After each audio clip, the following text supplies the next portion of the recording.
And we are back. Okay. Um, while I was away, I went and found the server properties reference on the official wiki. And the reason I did that was to have a look at the different numbers for some of these settings. Now, one of the numeric options that we will run into is game mode. Game mode has four different modes of gameplay, where 0 indicates survival, 1 indicates creative, 2 indicates adventure, and 3 indicates spectator mode. So one of the things that we could do to just make it easier is to set the game mode stuff on the UI to be a simple selection between these four different modes, and then have the UI assign the appropriate number for it. Likewise, we have the difficulty where 0 indicates peaceful, 1 indicates easy, 2 indicates normal, and 3 indicates hard. And the control of the actual hardcore mode, where you only have one life, is done strictly through the hardcore true and false. Any option in here that is set up with true or false, we can simply use a checkbox for that. But these numeric settings we definitely can do in a different way, say a drop down, or a list box, or just radio buttons, depending how we feel about setting it up. Um, we also know that we definitely need to put in some text-based settings. Whenever a new server properties file is generated the very first time the server starts up, if it's not pre-created, the default level name will be world. This is something that we can change into something custom. It effectively determines the name of the folder where all the individual dimensions and player data and all that stuff is saved. Now, for this particular setup, we actually have a pre-generated icon that we could use should we want to. It's something that I grabbed a copy from an initial single player world and just stuffed the icon in here for later reference. But we could easily grab that and use that as the actual server icon. We'll get back to that at a later time. In any case, whoops, wrong window, this one, we may want to give the option to change the name of the level. If we want to run with some kind of custom terrain generation, we could also do that. I'll grab the server properties web page here quick. As you can see here, level name is indicated right here. The level name value will be used as the world name and its folder name. You may also copy your save game folder here and change the name to the same as the folders to load the save game instead. So that's a quick and easy way of converting a single player into a multiplayer server world. The level type has a bunch of default settings, or sorry, predetermined specific keywords. These keywords indicate all the different world generation options that we see when we generate a new single player, which would be the world type right here. World type default is the same as default over here. Flat is effectively the superflat settings, allowing us a preset customization, which usually ends up in the generator settings.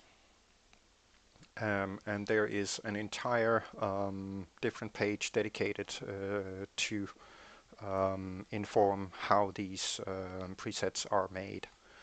Large biomes is identical to the in-game large biomes.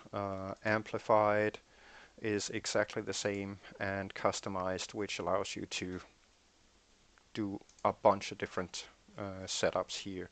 Again, the customized will then again use the generator settings to accommodate all this. So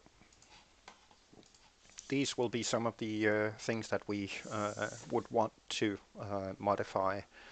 Again, these are settings that we could easily put into, say, a drop-down box, and then perhaps have one final that allows us to enter in, say, a custom terrain generator for, say, either plugin based or modded terrain generation. Lots of different things that we can do. Greetings, faithful follower. Welcome to the stream.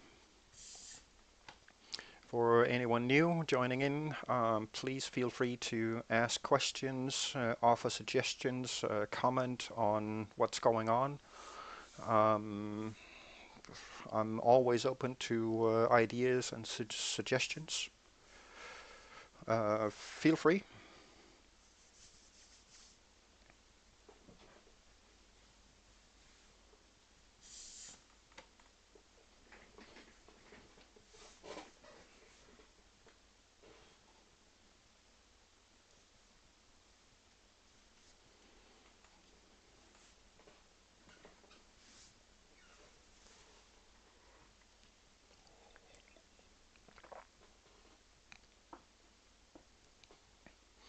Well, welcome to the stream.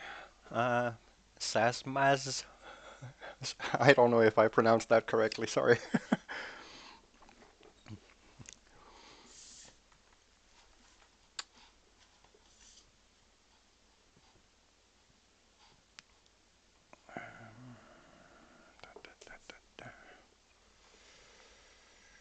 Okay.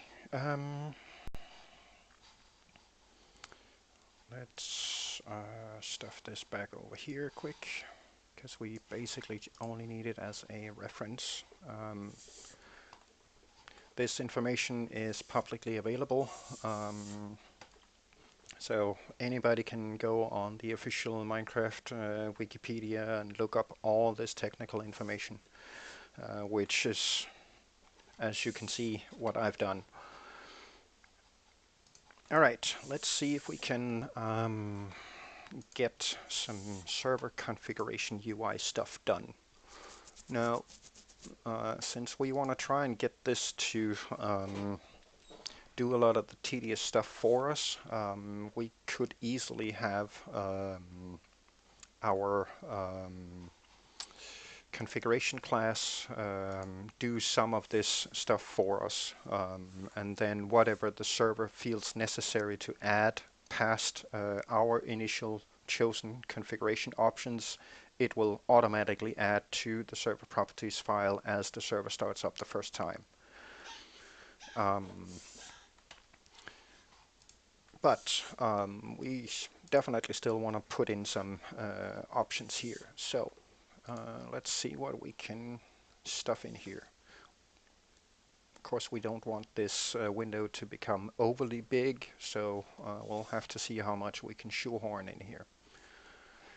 Alright, so the initial information that we need to put in here is definitely the actual server stuff.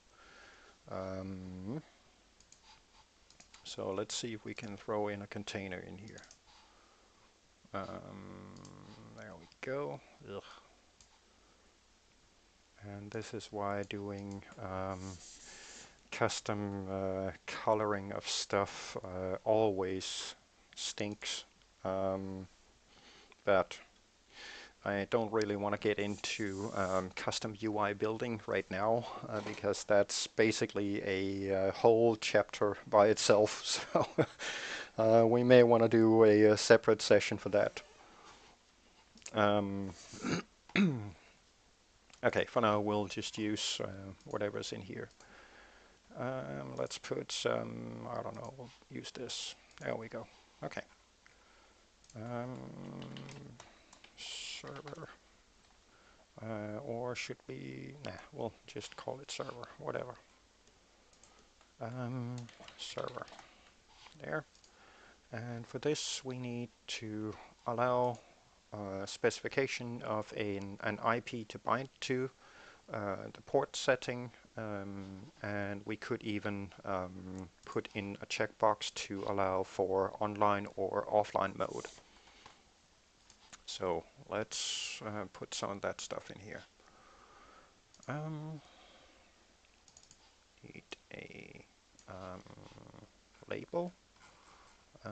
There we go. Bind to IP. Text box. And yes, we shall change this. Let's see. I don't believe we can specify a border color, but we could definitely do this, and we can grab the gray and we can give it a white color. There we go. Okay. There we go. This should suffice, and then we'll put another label underneath it indicating that we should leave empty unless you must bind to an external IP. There we go. Generally speaking, you should never specify an IP to bind to if you are, say, for example, running this from home behind a modem or a router where you have a local area network running with local IPs assigned by some kind of IP service. If you are running this on some kind of local area back-end setup where external internet IPs are assigned as needed. The only case where you should ever bind to a specific IP is if the box that it's running on is physically set up to an external IP. In all other cases, leave this empty.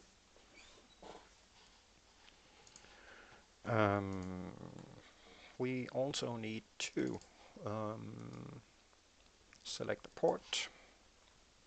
So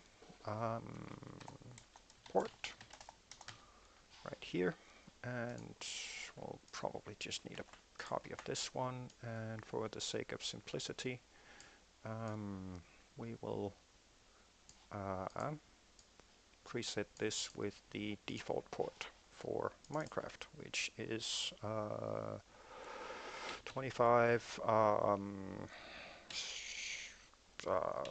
is it like this, or no, like this, I think. There we go. Then we need a checkbox here, which would be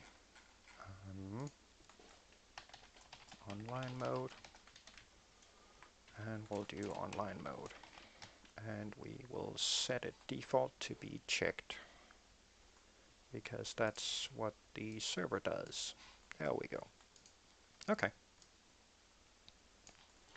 So now we have a simplistic setup for the initial server stuff. All right. Okay, what else? Message of the day. Level name, blah, blah, blah, blah, blah. We should probably move this further down because we would want to specify level name, generator stuff, possibly a level seed, all sorts of different things that configure the actual game world itself. So let's see if we can get some of that done. Grab another group box and see what kind of stuff we can fill in here. Just for reference again, this one we will do later. Blah, blah, blah, blah, blah. Okay, so this deals with the actual world generation stuff, so we'll call that world gen.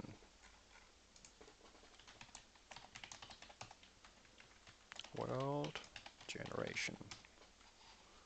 And this one needs to grab the different color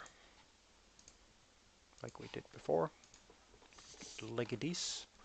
Now we could actually grab these and make them for color, do a complete white on those. Perhaps like this. Okay, so we need a level name.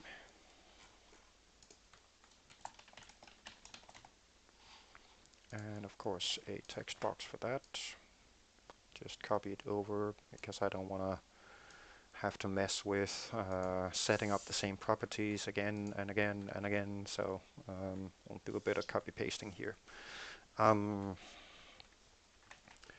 We need to specify the level type, which would be one of the custom things. So let's get that in there. Level type.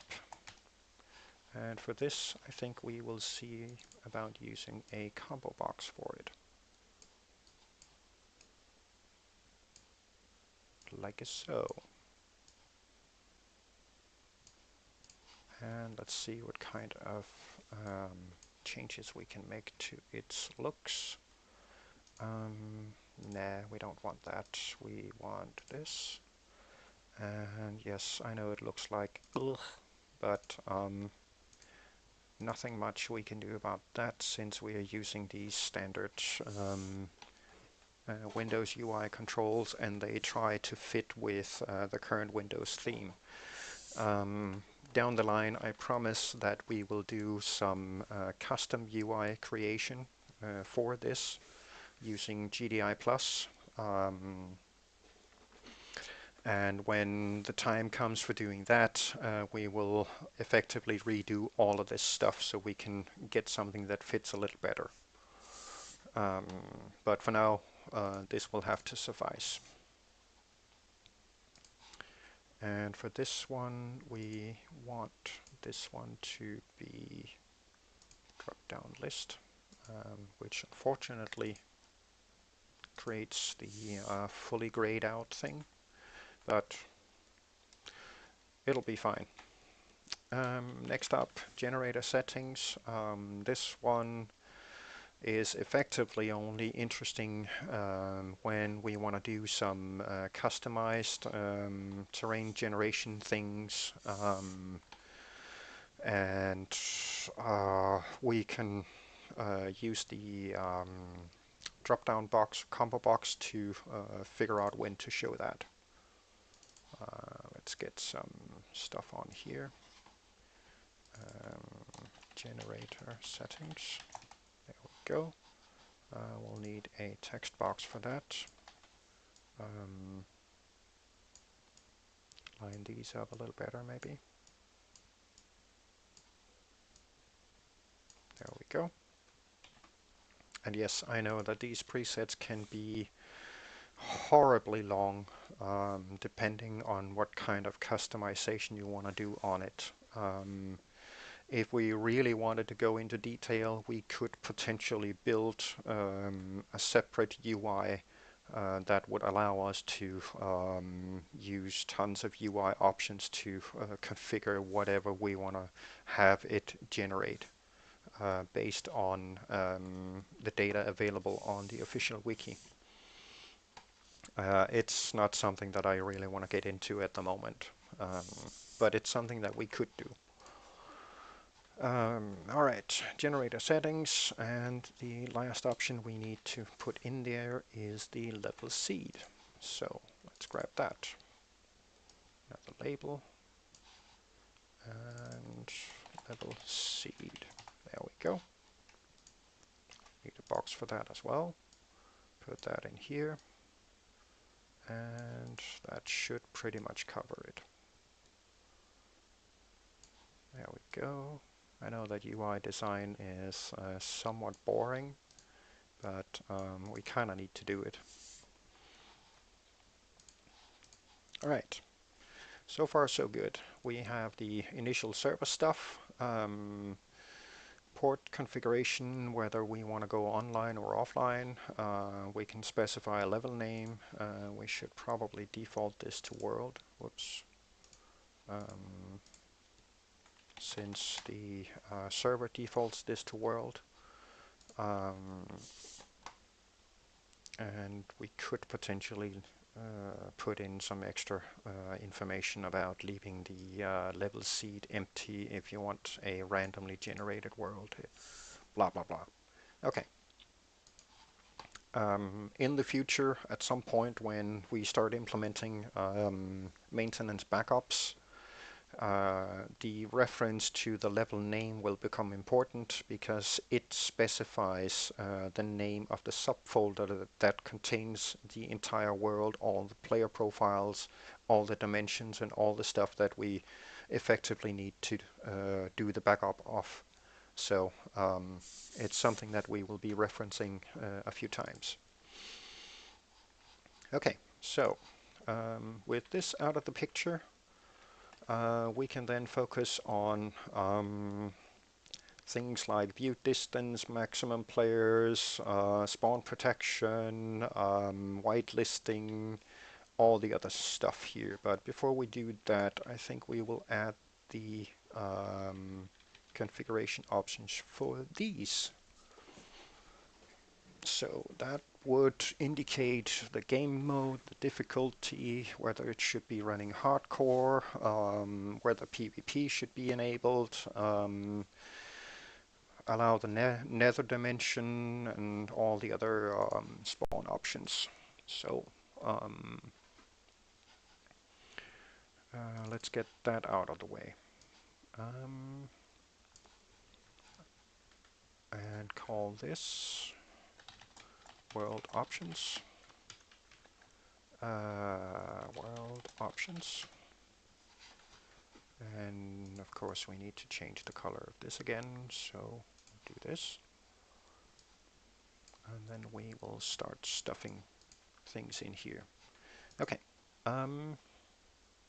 We need to add in a game mode. Get that in there. There we go. Game mode. And since the wiki tells us that there's a fixed number of different game modes, I think we will just use the drop-down option like we did before. So let's put that in there. See if we can get this aligned. There we go. There was also an option for setting the difficulty. So let's get that in there.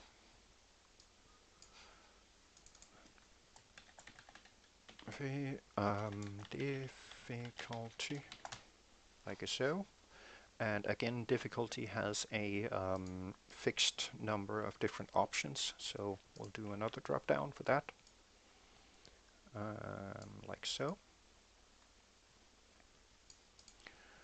And what else? let's go back and check quick. Actually, I should probably try and see if I can do a style configurator. Which one is dark? I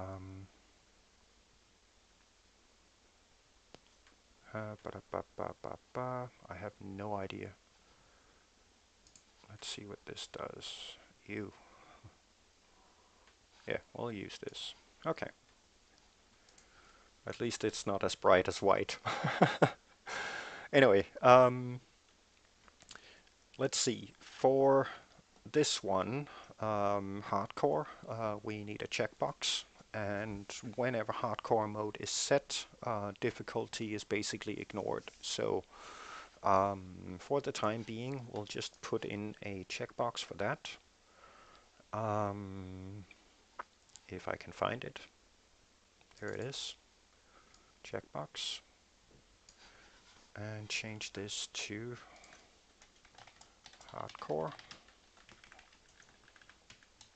Hardcore mode ignores difficulty. There we go.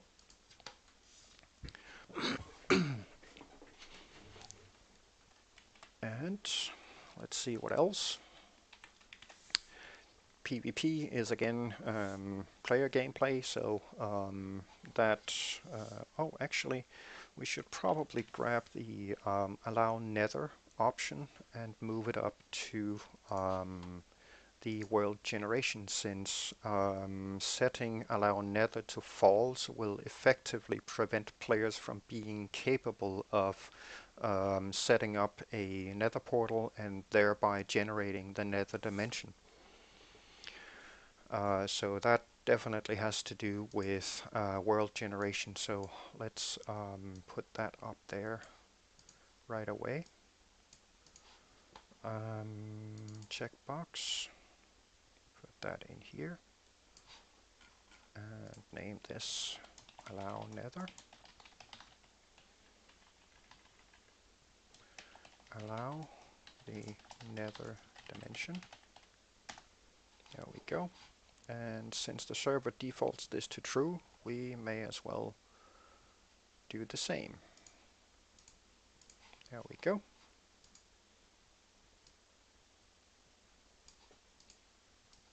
Nice. All right. These should probably...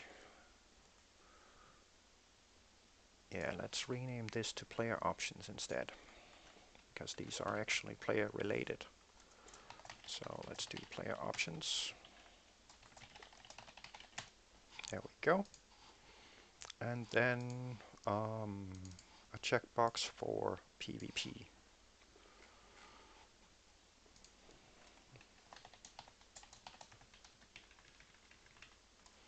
Enable player versus player. And we should probably add combat just for the sake of it. There we go. All right, let's do a quick check to see that, to verify that we have all the initial player options handled. The game mode, the difficulty, hardcore, and PvP. This deals with world options, so we'll move that up here where it belongs. This actually has something to do with player options, because it determines the number of players that can be on, their maximum view distance that the server allows, and effectively how much of the initial spawn area is protected.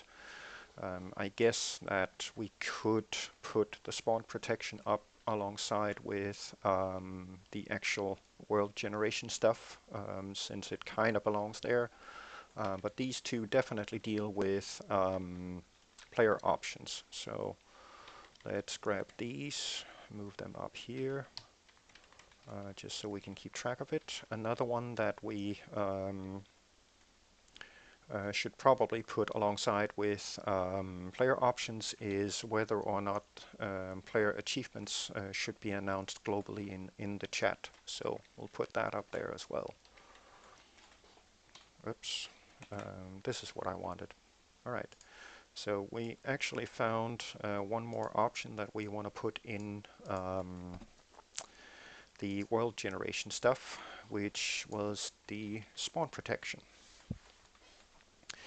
Now, any Minecraft server that runs a game will at any point always keep a certain number of chunks loaded around the actual server spawn point.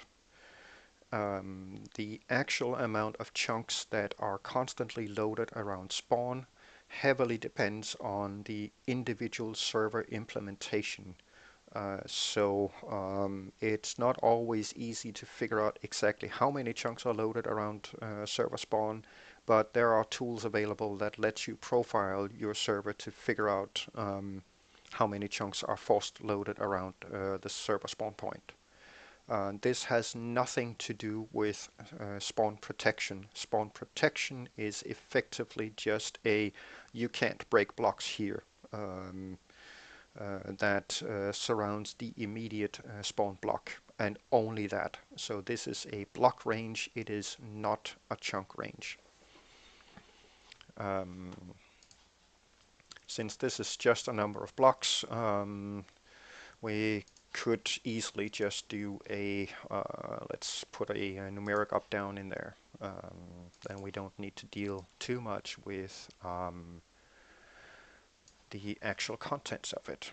So spawn protection, put that in there, and then we will grab a numeric up down since we can very easily convert that into an actual integer value, and it lets us more easily configure some default values for it. Let's see, this would be about there. Let's see if we can change some colors on this thing. Get that one and grab this one. There we go. And then just for the sake of information,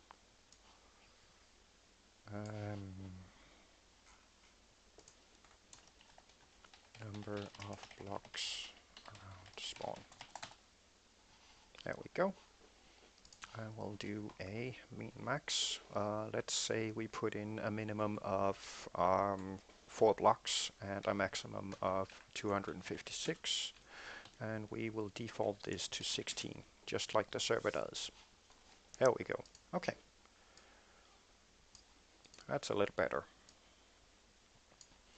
One thing that we forgot down here is to default this to checked, just like the server does. It always defaults PvP enabled. If you want pure PvE, you actually have to go in and change it to false. Alright, let's do another check. So, we have all of this out of the way.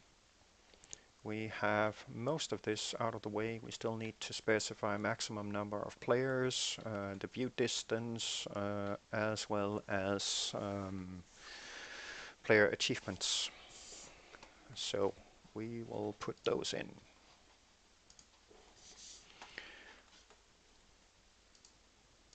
Right about here. Let's grab some space for it. Alright. So since we are messing with checkboxes, we'll put this one in first and then the other two. Announce player achievements. So let's grab a checkbox for that. There we go. And check announce achievements. And put it here, announce player achievements in chat. This is also defaulted to enabled on the server, so we'll do the same. And the next two options are the maximum number of players allowed, as well as the actual view distance. Now, in newer versions of Minecraft, the server now defaults to a view distance of 10. Back in the day, in previous versions, the default was 7. So it's kind of tough to decide on a specific default view distance, so I think I'll follow the modern day versions of the Minecraft server and default the view distance to 10. Keep in mind that setting the view distance higher will consume far more memory. Setting it lower will reduce the memory footprint per player. We need a label here somewhere, and this one deals with max player slots, and we could do a numeric up down for that as well. Let's see if we can find it right there. No, actually, grab a copy of this one so I don't have to reconfigure it. I'm lazy, sorry. And then we will just change the min-max for this. Let's say the minimum is 2, since this is a server, so at least 2 players, and do a maximum of, I don't know, I seriously doubt that any server would be capable of running 1,000 players without some pretty hefty hardware and tons of memory, but we'll do 1,000. The default maximum player that the server generates at first startup is 20. So we will default it to 20 player slots. And then we need to set the view distance, which would be something like view distance. And then another numeric up down just to make it easier for ourselves. There we go. And I actually forgot to name these, but we'll go back and do that. So the view distance, minimum and maximum values. As far as I remember, the visual config options in the client says something like, 32 chunks. So let's go with that. Just like the client does. I know that if you install things like Optifine, you can change this even further. But just for the sake of argument, let's grab those values. So that means the minimum for this, let's just do 1, and the maximum 32. And the default setting for view distance we'll put at 10. There we go. And then we will add a little bit of extra info here.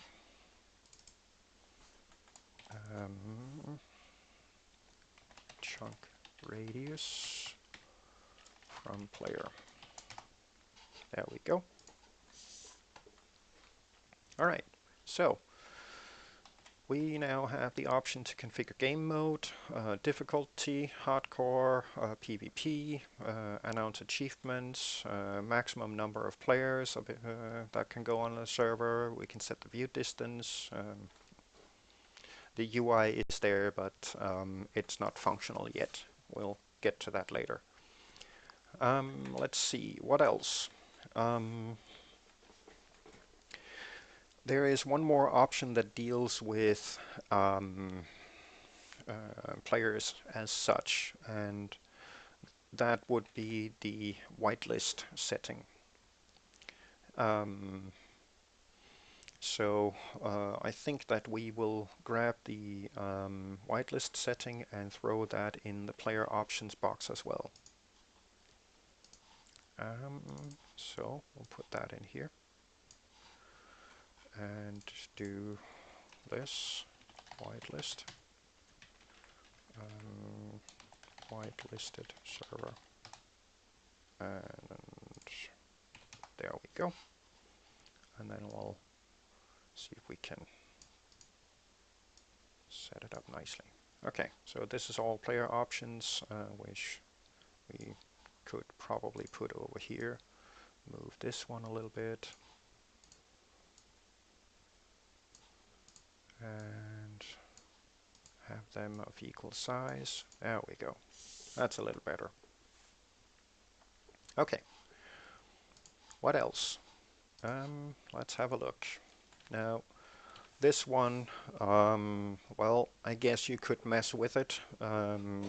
Generally speaking, not a lot of people do. It's there, but it's, as far as I know, rarely changed. So for now, we will simply just ignore this particular setting. We still need to put this one in somewhere, but before we do that, I think we will deal with these options right here, which would be world options, force of habit, pressing Control S for save. Anyway, moving on. Another group box. And in this one we will add those world options. And highlight it. There we go. Put a different color on there. And before I forget, we have a bunch of controls here that actually need some proper naming. So this would be the server bind IP. This would be the server port. And we should probably change this to a numeric up-down, since it is strictly a numeric value, and there is an absolute minimum and an absolute maximum. So I think we might as well do that right away. Let's grab this one, put it up here, and stuff it in here, and then expand it a little bit. Yeah, that should do. Numeric up down, server port. And for the absolute minimum, we need to be one above the last reserved system port, which is 1024. So the minimum will have to be 1025. And the maximum is effectively the size of a word, so 65,535. And then we set a default value, which should be the 25565. That's the default Minecraft port number. So that should suffice. This one I think we already named, yes, the level name right here, txt level name. Here we have a drop down level type. We have generator settings. We have the level seed. There we go. This one we already named, spawn protection. Spawn protection. There we go. We have a game mode. I know it's a combo box, so it would technically be a CB. When I set them to drop-down list like this, I usually rename them to DD instead, so I know that it's configured as a drop-down list. Force of habit, I guess. This would be the difficulty. And once we start populating these through code, we can then use the index number to correctly assign the needed value to those particular settings. That one is set, that one is set, that one is set. This one isn't. Maximum players. And this would be the view distance. View distance. There we go. And this one we already did. Alright, so that oversight taken care of, let's have a quick look at the world options we need to add. Okay, so we should probably organize these. So let's start by doing the structure generation. Decide whether we want animals, monsters, NPCs. Yeah, this order looks fine. So let's do it that way. All right. Which means another checkbox. So generate structures. Generate structures, villages, temples, etc.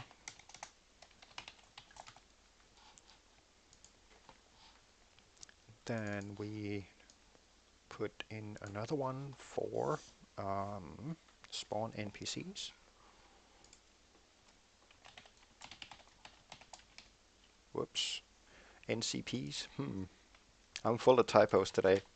There we go. Spawn NPCs. Villagers. And another one for aminals. Spawn animals. Spawn animals. Sheep. Bacon. And moose. There we go. And the last one was the monsters.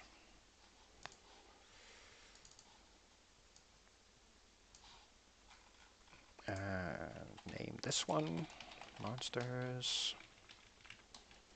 Spawn monsters.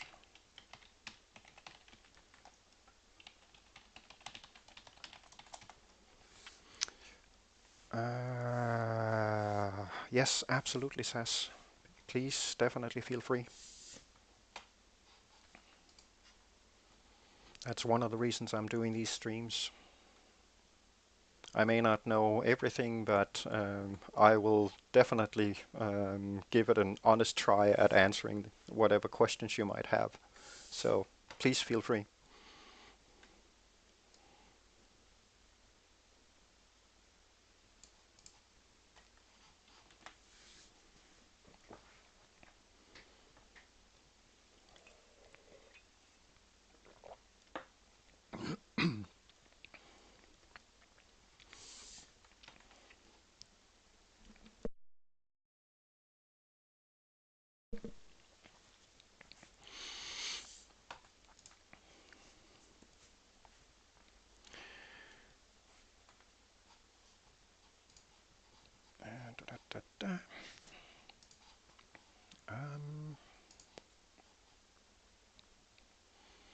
Let's see, all of this stuff we definitely don't need to mess with, so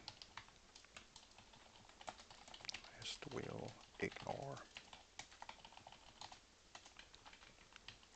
We do still need to set the message of the day, so we'll add that as another option in here. Definitely feel free to ask, and I will answer if I'm able to.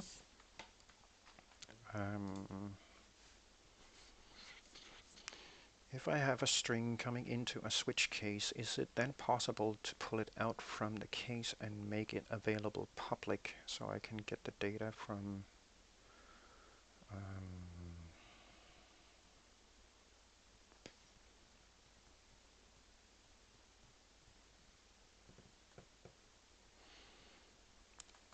well, I guess that kind of depends on the exact scenario.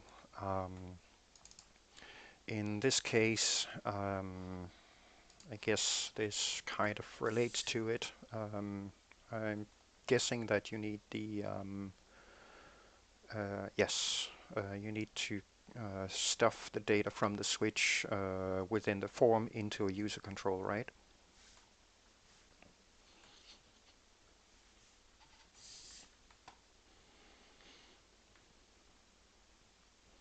The way that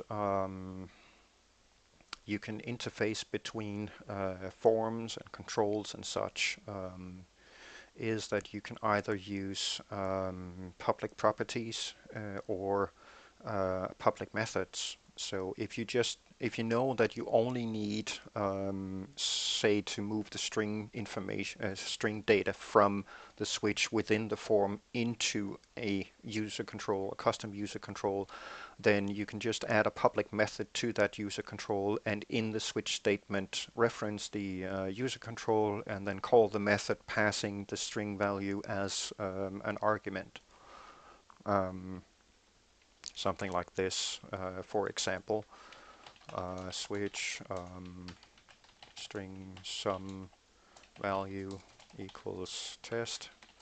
If you do something like this, for example, case test my user control dot set info sum value. You can easily do this. The only thing that you then need to do is in your user control declare this as public. That way the form will have access to controlling some aspect of the user control.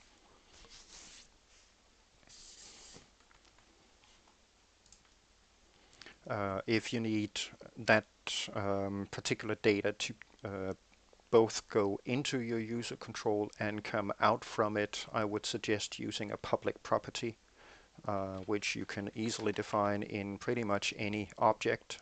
It doesn't specifically have to be a form or a user control. You can do it in classes as well. The way to do that would be to do something like, let's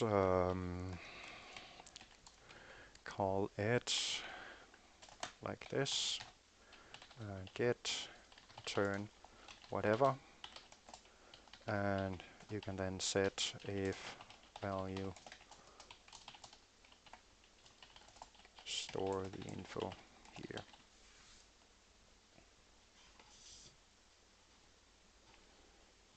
Okay, if you only need to pass it from the form to the user control, then the quickest way is just to implement a method for it. And then in that method within your user control, grab the information and handle it within the user control itself. All you need to do is just declare it like this, for example. Set info string sum value, handle the data internally in your user control. That's it.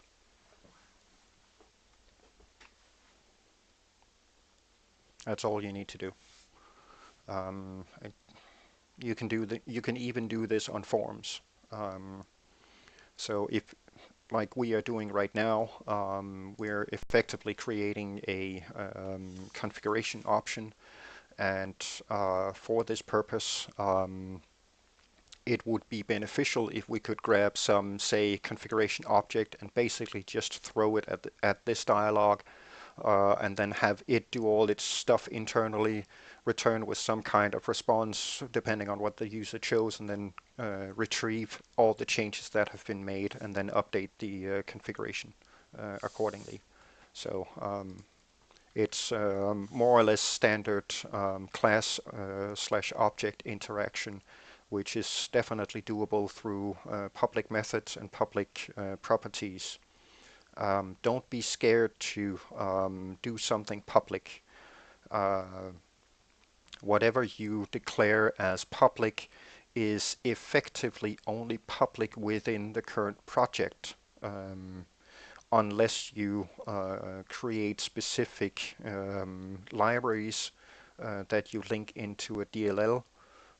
Anything public there is then publicly available to any program that interfaces to that DLL, hence the name Dynamic Link Library. But as long as you're messing about with classes and user controls within your own project, there's absolutely no danger in declaring public methods and public properties. That just grants you the option to intercommunicate between objects.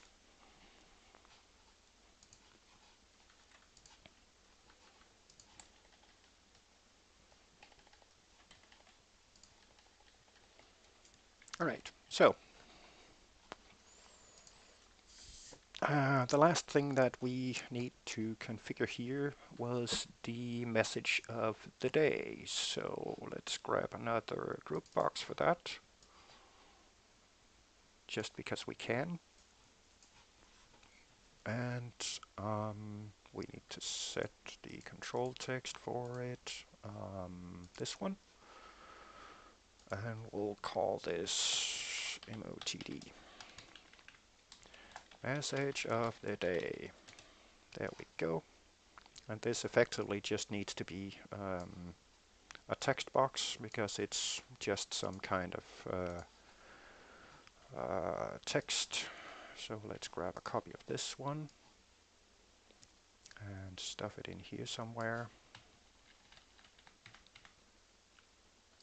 And there we go. And then we need to rename this thing MOTD. There we go. All right. Last bit we need here is a couple of buttons so we can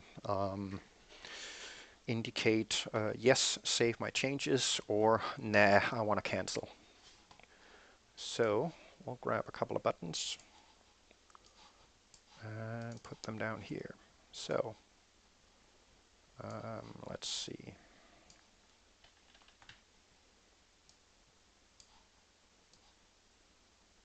There we go. Resize this a little bit, like so.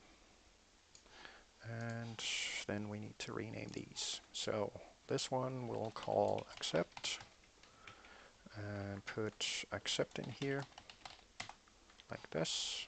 And this one we will rename to cancel. And then put a cancel in there. There we go. Now, I don't particularly want this specific window to be minimizable, maximizable. It kind of needs to be sort of a static dialog. So we'll start by changing the form border style. The default setting is sizable. We don't want that. We actually want this to more resemble an actual dialog, so we don't have to put in some window icon. So I'll just change it to fixed dialog. That then fixes the border so it cannot be resized. It removes the icon, but it does leave the minimize, maximize, and X button. Since I don't want the minimize and maximize, I'll get rid of those by setting them both to false. There we go. And the very last thing I want to do is I want to take advantage of some built-in features of the WinForm object, which is default button assignment. Every form has a default accept button as well as a default cancel button. So I will simply reference these so I don't have to deal with them. Setting the default accept button to any button on the form effectively binds the enter key to that button's click event. For the cancel button, it's the same thing, specify which button, and the instant you do this, that button's click event is bound to the escape key. So that effectively just removes us having to parse those manually or handle those manually. Just a shortcut. Okay, now that we have these, we are more or less ready to start throwing stuff into the UI and making it functional. Now that this is configured like an actual dialog with accept and cancel, one interesting thing that is more or less added to these by default is the response from this particular window. If a window is shown as if it was a dialog, that particular window will always have a default dialog response of cancel. Depending what we do in the form, we can change this response, which is something that we will do, especially when we need to trigger the accept button. But if anybody hits the cancel button or hits escape or clicks the X button of the window, this particular dialog will respond with a setting of cancel. And we can use that to figure out whether the user actually wanted to accept the changes and store them or wants to throw away whatever changes were made. Okay. So to begin with, I will do a little bit of cleanup. I have my preferred way of doing things. Every individual developer has his or her preferred ways of doing things, but I prefer throwing the constructor at the bottom. Thank you very much for the follow, Sass. Some people will just leave the code as it's generated by Visual Studio. I prefer cleaning them up, so I have them in my preferred order. And yes, I do make extensive use of regions. The only thing a region does is allows you to give you or grants you the option to effectively collapse and hide a piece of code within an object. It can help in keeping track of what you code, keeping track of the progress of writing your code, if you can hide away the stuff that you have already done and don't need to look at right now. So it's an assistance tool. This would then be form events. And there we go.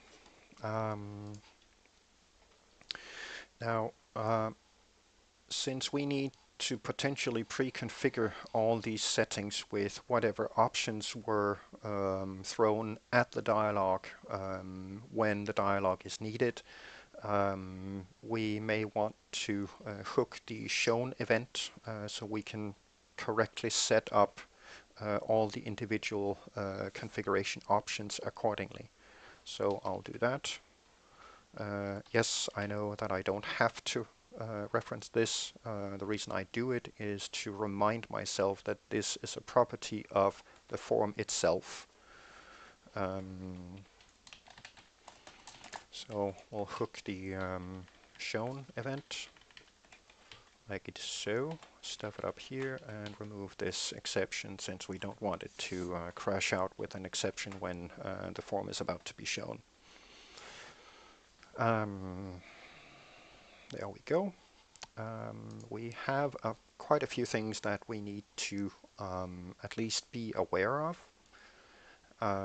We may not specifically need to track every change event that occurs within the form, since we effectively only need to worry about the final setting of everything in here once the accept button is clicked. So for the time being, I think we will just leave most of these controls as is and then simply do the 3 drop-down box settings that we need to worry about, because we have to pre-populate those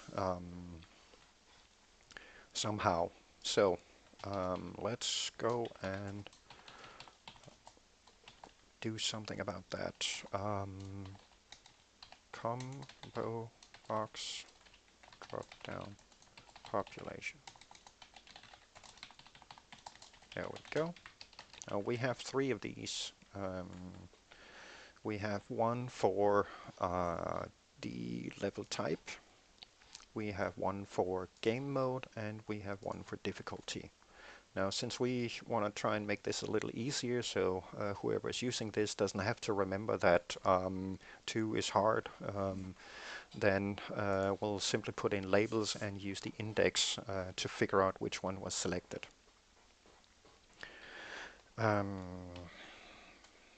To try and keep each of them by itself, I'll create 3 methods to pre-populate them with the specific contents. So the first one would be the populate level type. There we go, which would be the level type items clear. I always do this to make sure that it actually is cleared. This also allows me to repopulate it if I ever need to.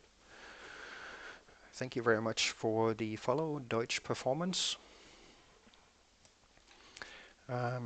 So, for the level type, we need to have a quick look at what the wiki says. It states that we have 1, 2, 3, 4, 5 different settings going through default, flat, large biomes, amplified, and customized. Now, in the game client, it doesn't say flat, it says super flat. So, in keeping with what the game client says, we will put that in as the description for it. So, level type, items, add, default.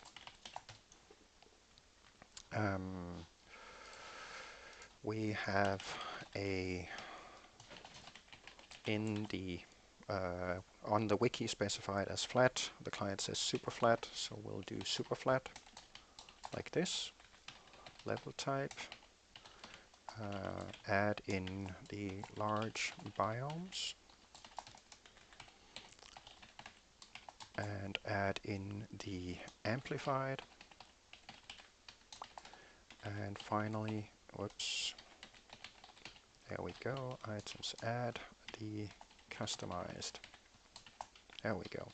So, default, flat, large biomes, amplified, and customized. Now we've got that populated. The next one that we want to have a look at would be the game mode. So let's set that up. Private void populate game mode. So this would be this one. Again, clear it. The game mode can be set to, just checking up on the wiki to make sure that I get the order correctly. Now, game mode will have a default setting of survival 0.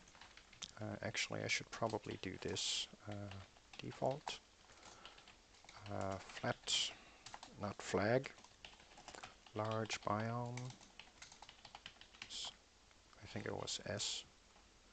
Yes, and this one is then amplified, and this one is customized. There we go. All right.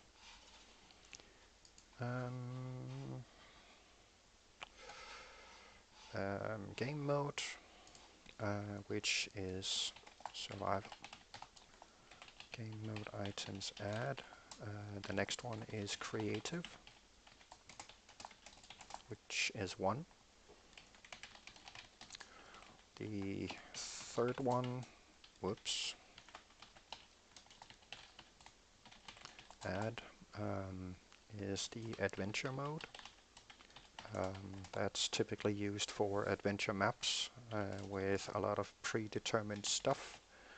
Adventure, and the final game mode is the spectator mode, which is 3. There we go. And the final one we need to worry about is the difficulty. So we'll add another method for that. Populate difficulty. There we go. And again, we'll clear it. And then we shall set the difficulty. We have a initial one that is peaceful.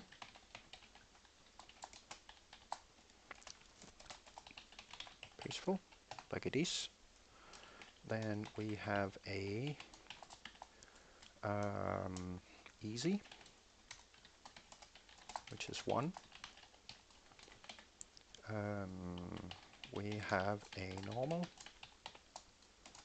which is 2. Default. And we have a hard, which is 3.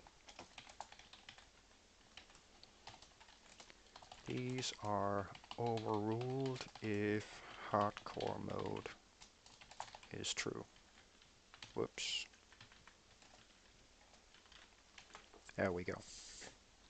Okay, so next up,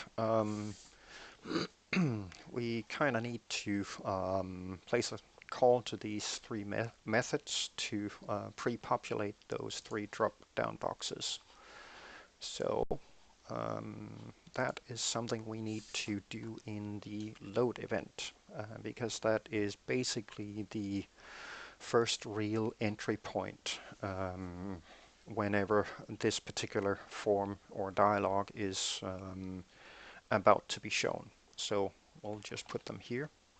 The reason for putting them here is this event triggers and is executed before we can actually modify, say, properties or call any method to it. So this is the perfect place to make sure that our drop-down boxes are pre-configured, allowing us to later use a method or a specific property to change these particular values. So we'll put them in here. Populate, which would be the game mode, and then the difficulty. There we go. Pre-populate the 3 drop-down boxes. There we go. All right. This now ensures that our 3 drop-down boxes are pre-configured with the options we've made available. Those options have been taken directly from the official wiki, which means they should be correct, at least to some extent. Another thing that we could do is during the load event, we could force all of these settings to their server default state, as in when the server generates the server properties the very first time it runs, it specifies some default values. That might be a good idea. It's strictly speaking not necessary because we've already pre-configured quite a few of them. What is necessary, however, is to give ourselves an option to tell this config dialog to use these particular settings that we might have loaded from a server properties file, or we could simply just specify which particular server properties file we want to modify, and then have this dialog load up the server properties, make the changes, and save it again. For that purpose, we have a nice little class called inifile, which would allow us to do that fairly easily. So why don't we just let this dialog be an all-inclusive setup? So the only thing that we would then need to specify is this is the server properties file that you need to try and load. If it doesn't exist, create it. So for that purpose, we will do a public method that will handle this. By setting that public method, We can specify a full path to where this particular server properties file should be or should be created. Alternatively, we can do it as a property, so we only have to specify the property name for it and can retrieve it afterwards if needed. Honestly, it doesn't really matter which method we choose.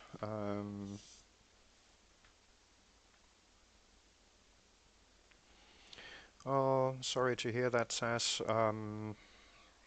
I can try to help you with the code, but I would probably need to see some of it to be able to see exactly what you need to do to get it working.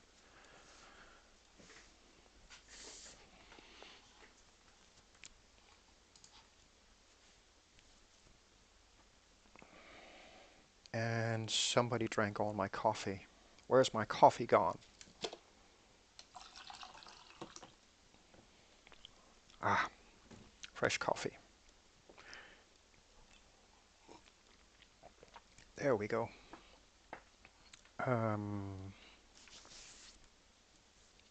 Sure, go ahead.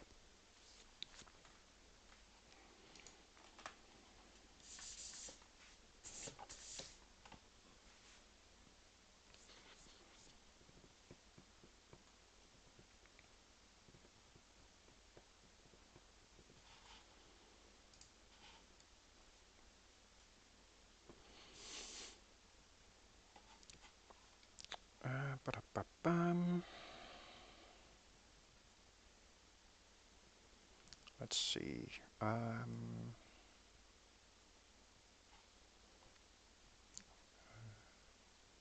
Split this. Info list.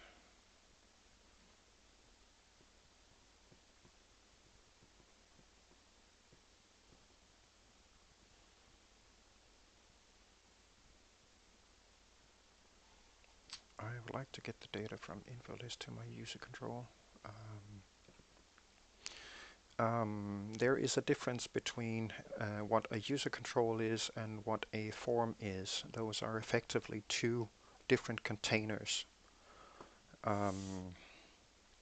So it kind of depends how you've put things up.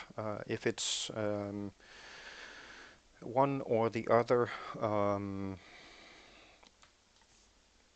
I think the best or the easiest way is still to go into either the form or user control, depending what it is, and simply creating a public method there.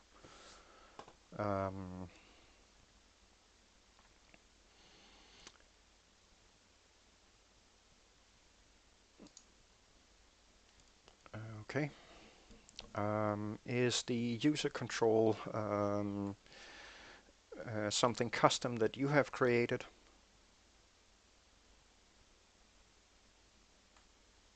Or is it part of a library that you've made use of?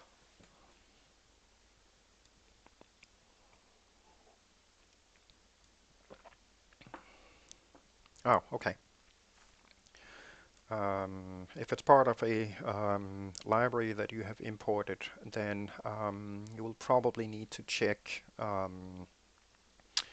what kind of properties and methods that particular user control exposes. IntelliSense can tell you that. Just type the control's name followed by a period and it'll list whatever members it has. Just like doing this. This lists all the members of, in this case, a combo box. User controls have the same kind of properties and methods exposed. All of them are declared as public. I assume that that particular user control has some kind of method or property that you can throw stuff into and have it do whatever it needs to do. Like you would do on, say, a text box. If we grab this one, for example, it has a property called text, which you can assign a value to. that will then populate the text box with this particular text. In a similar fashion, your user control should have the same kind of options that allow you to put stuff into it, either by means of a property like this, or by means of a method of some name. Let's call it set value, where you can then do the same thing, but by means of a method instead. Whenever you assign something to it, it doesn't really matter where in the execution you assign the value, it will still get assigned.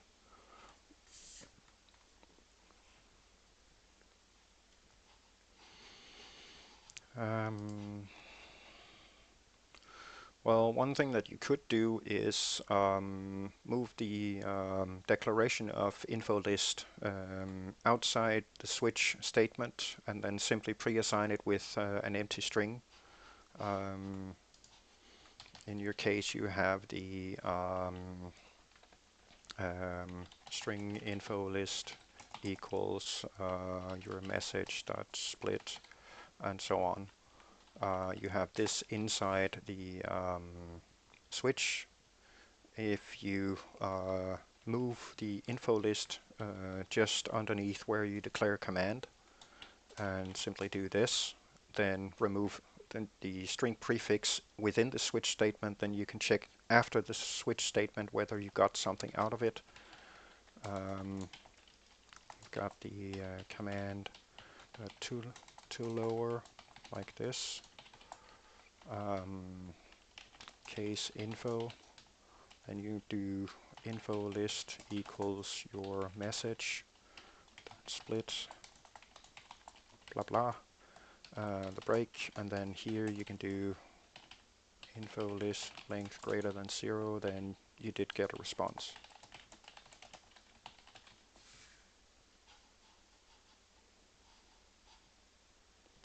So that's another example of how you can move data around depending on your needs.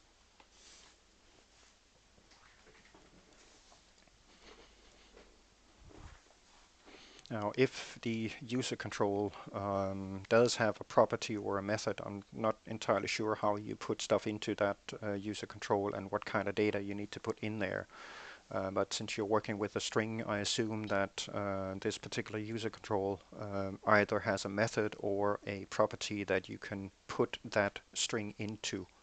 One way of doing it would be like I've done here with the text property of a text box, or by calling a method like this. Oh, don't worry about it. Don't worry about it at all.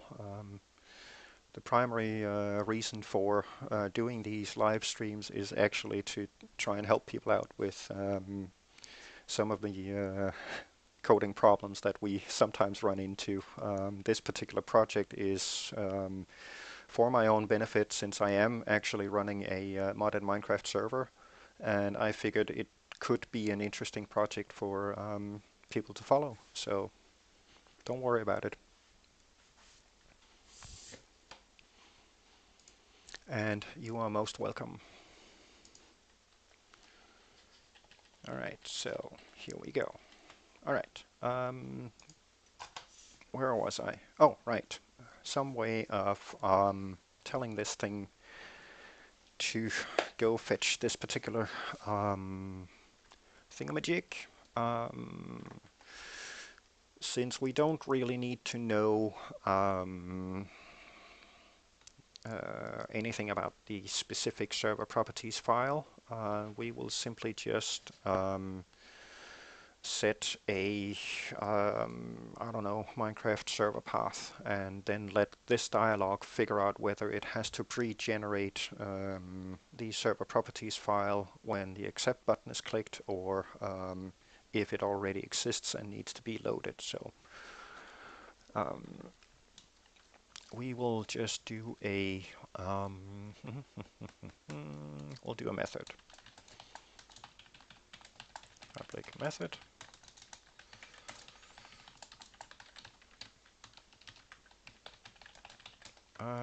Set Minecraft server path.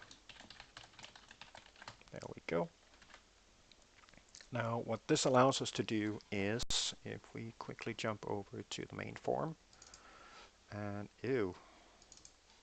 go in here just as an example, we can then do something along these lines.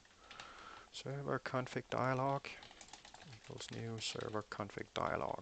Now, when this line of code is executed, it will first go through what's in here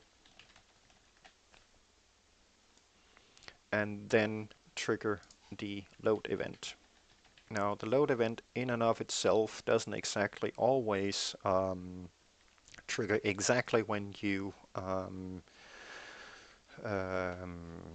instantiate a form object. That kind of depends what you do next.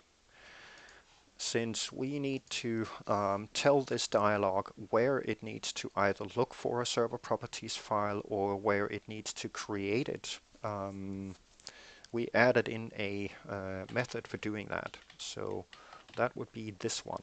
So this would then be a path reference like this.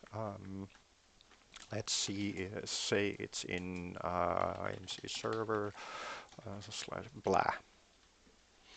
Now, because we are executing this method on the dialog, that will then force the load event to trigger, after which the actual method itself will be executed.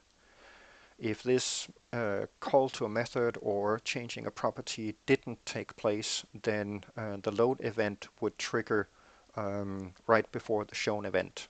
So it's a little depends on what you do with a form object in terms of when the actual events trigger.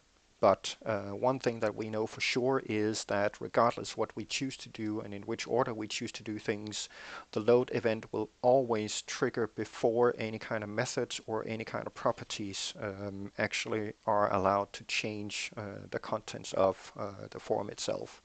So this would be perfectly fine, since that would trigger populating these three. We can then here go in and see if there's an actual server properties file, load it up, and then populate the dialog with whatever settings were found. And then from there have the dialog shown.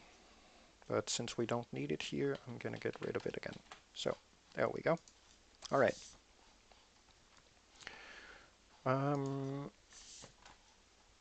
So for this, actually we should probably put this one on hold for a bit and then get some more stuff done on the main form. It still looks like blah.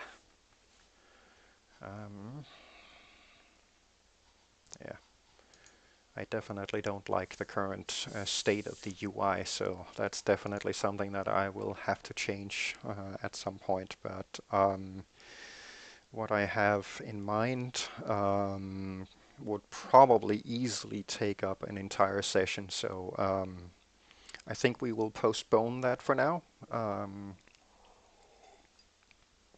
And then do some GDI plus magic at a future date and make things look a little nicer.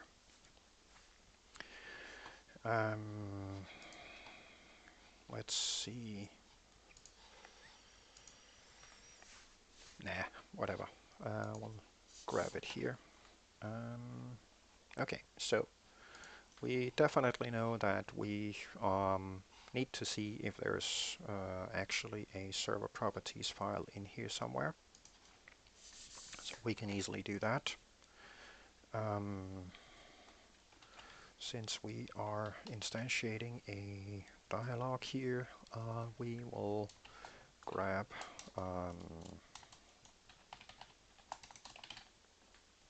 whoops, typo,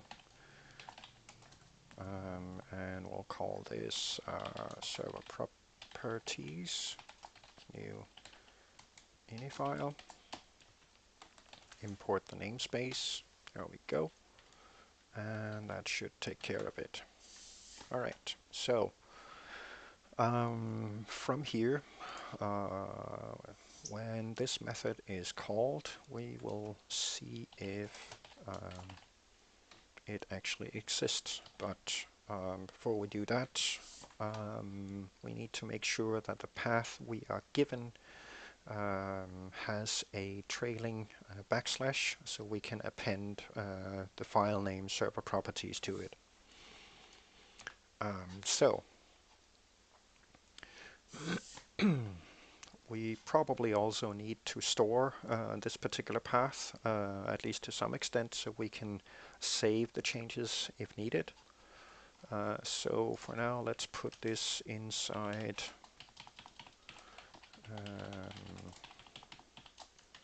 a region here. Do a string that we will call server path and pre-initialize it to nothing.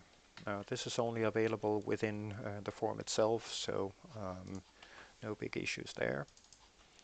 Grab this, go down to our method, set Minecraft server path, and see if we actually did get something. Then we'll grab the path, and then we will check for our trailing backslash. If server path here, -1, doesn't equal a backslash, then add 1 to it. There we go. What this does is it looks at the last character of the string. If it's not a backslash, then add a backslash to it. And from here we can then do a quick check to see if we need to load up the contents of a server properties file. We'll import the system IO namespace and check whether the server path has a server properties file. If it does, then we need to load it. So we'll grab our server properties and tell it to load.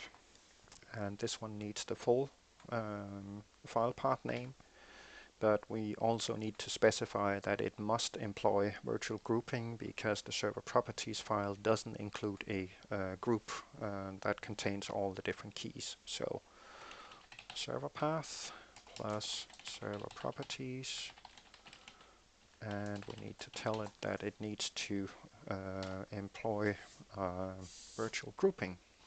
There we go. Okay. This takes care of loading the server properties. Next step would be to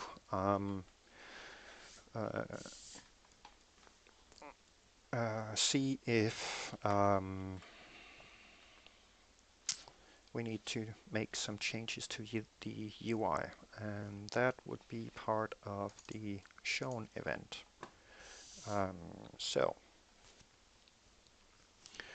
For this purpose, I think I will construct a different method for handling all of these different properties.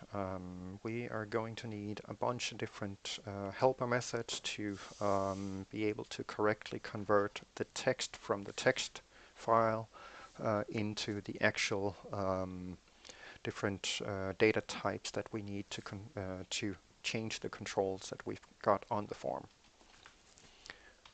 So for now, we will add in a populate dialog region. There we go. And then do a method here called populate dialog. There we go. And then from the dialog shown, we'll place a call to it, like it is. All right. So on our configuration dialog, we have 5 different groups of settings that we are exposing to the user. So we will start with the server frame. Server. We also have player options. We have, actually, should probably do this. World generation. World options, I think. Yes, world options. Player options, and finally the MOTD. Alright, let's start with the server. Now, we know from the server properties file that it has a key called server IP. So we will assign the bind IP to grab from the server properties, get value, and since this is in virtual grouping mode, we can simply specify the key name, which in this case would be not this, it would be this. There we go. Now, if that's empty in the server properties file, the text box will also be empty. Okay, so we also need to specify the port number if it exists. So we kind of need to come up with some way of assigning a default value if this particular numeric option doesn't exist in the server properties. Now, if we didn't load a server properties file, then all of these get values will return an empty string because the ini class is not able to find this particular property or key. So we definitely need to come up with some way of specifying a default value if this particular property doesn't exist. So for that, we'll add in a helper which will return an integer, and we will go default int, pass a value to it, and allow us to specify a default value for it. So if actually we need to grab something that we messed with earlier in server host. See, we have a nice method here that grabs a string in and converts it into an integer. So we'll reuse that. Grab this and insert it here. Alright, so if value has a length greater than than 0, then we will attempt to return the fixint of the value, because that then means that we potentially got an actual value from it.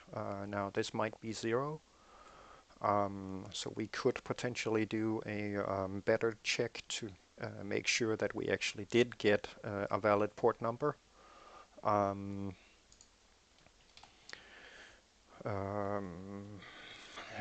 And then go from there. So we should probably do that. Int port equals this. Now if port greater than 1024 and it's less than 65535, then return the port. Otherwise, return the default value specified. There we go. Now we can do the server port value equals default int server properties get value, and then we need to go figure out what that has to be. So we'll do that quick. That key name is called server port. So we'll put that in, and since we already know that it has a default value of 25,565, we'll specify that. Okay. The next one we need to set up is the checkbox for online mode. In this case, we need a default value for a Boolean conversion. So we'll do one similar. Actually, we should probably rename this to int default. There we go. And then we'll do a similar one for a Boolean value. Bool default, string value, bool default value. The reason we need this is because the checked property of a checkbox is of Boolean type. So you can set it to true or false to have it either be checked or unchecked.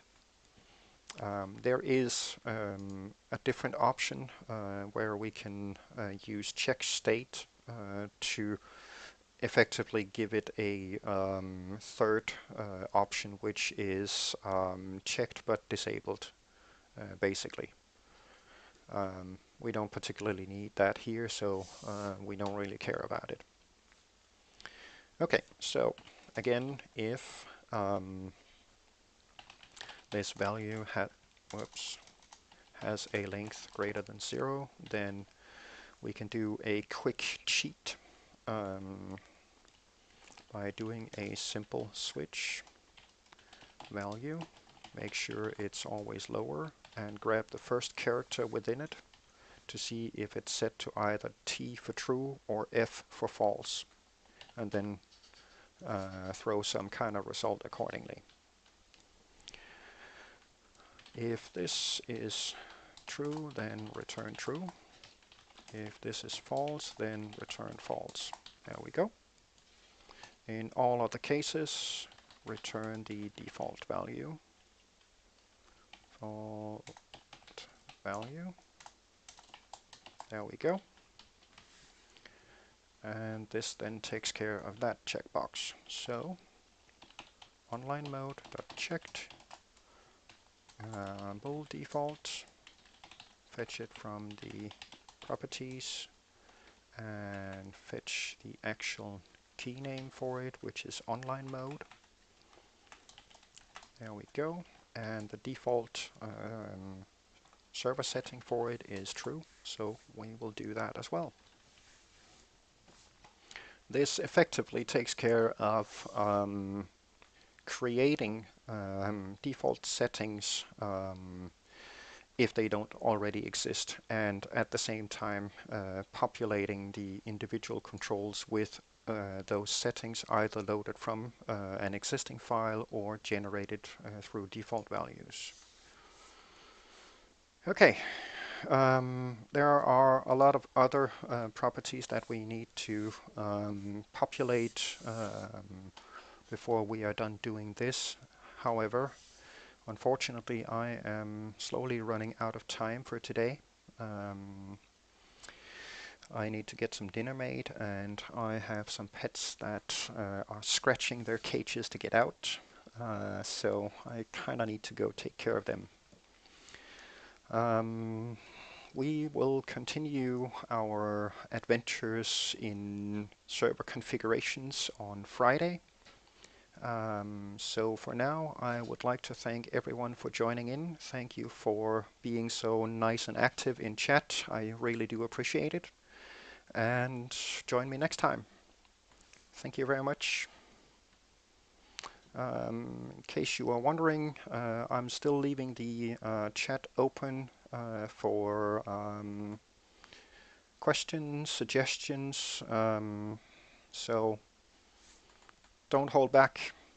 Let's see what we can accomplish together.